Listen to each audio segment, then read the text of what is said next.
This time I'd like to yield 5 minutes to my colleague, Mr. Saxton. The gentleman from New Jersey is recognized for 5 minutes. Thank you, Mr. Speaker, and I thank the gentleman for yielding. It's been said here on the floor by more than one speaker that, or suggested at least, that the war in Iraq is not part of the war on terror. And I disagree. I couldn't disagree more with that statement. But if you agree with that statement, and if you're casting your vote because you think that that's a rationale upon which you can justify your vote, I hope you're sure. And I would say I hope you're sure because I've been here for 23 years, or I'm in my 23rd year. And I know how this place works. And it's a wonderful system because we almost always have a chance to come back and correct our mistakes. A vote on tax policy. I happen to favor lower taxes. But if we make a tax vote that's a bad vote, we can come back next year and fix it. Or if we spend too much money on transportation this year, we can come back next year and reduce it.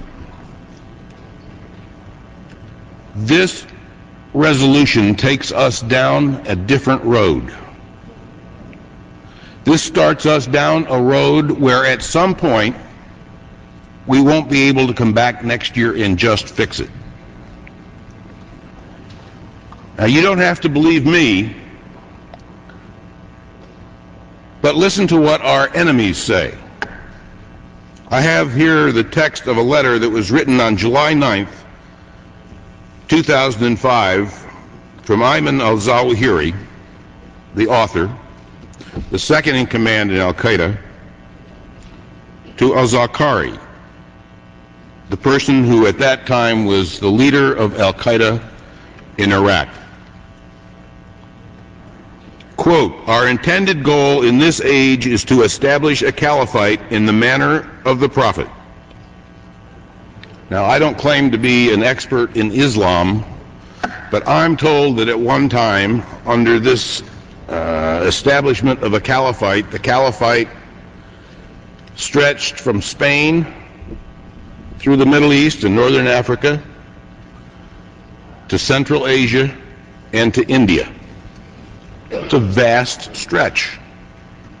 And if that's the goal, then we ought to be aware of it because it becomes a very serious matter. Step two, the first stage of this process is to expel the Americans from Iraq, according to al-Zawahiri. The second stage, establish an Islamic authority or an emirate to develop it and to support it until it achieves a level of a caliphate over as much territory as you can spread power in Iraq. The third stage, he says, is to extend the jihad wave to the secular countries neighboring Iraq. And the fourth stage, it may coincide with what came before, he says, the clash with Israel, because Israel was established only to challenge any new Islamic entity. So clearly, the Al-Qaeda leadership believes that Iraq is part of the global situation that we refer to as the global war on terror. And if that's right, and I think, at least for me, I have to assume that that's their intention, Iraq is certainly part of the global war on terror from a Western perspective. And so what the President has suggested is to take advantage of the assets that we've developed while training Iraqi soldiers to provide for their own security, and send 3 brigades into the Sunni Triangle, mostly in Baghdad, to be supported by the 21,500 Americans who he has proposed to send. And I heard yesterday that the Iraqi brigades are in fact showing up in Baghdad at a 75% level, which is better than anyone expected, or at least better than I expected. Maybe others expected better. And so I think, you know, if we're going to take on this effort to develop a caliphate, as one of the previous speakers said before it gets here. Time has expired. 2 more minutes. Well, one. I'll yield the gentleman an additional minute. Gentleman is recognized for 1 additional minute. Then maybe we ought to do what the commander of the National VFW suggests. The commander of the National VFW put out a press release, and I have the text of it here. The national commander of the nation's largest organization to combat veterans is very concerned about the ongoing debate in Congress about the planned troop buildup. Will be perceived by those in uniform as a sign that America's lawmakers have given up on them and their mission. My generation, he said, learned the hard way that when military decisions are second-guessed by opinion polls and overruled by politicians, it is the common soldier and their families who pay the price.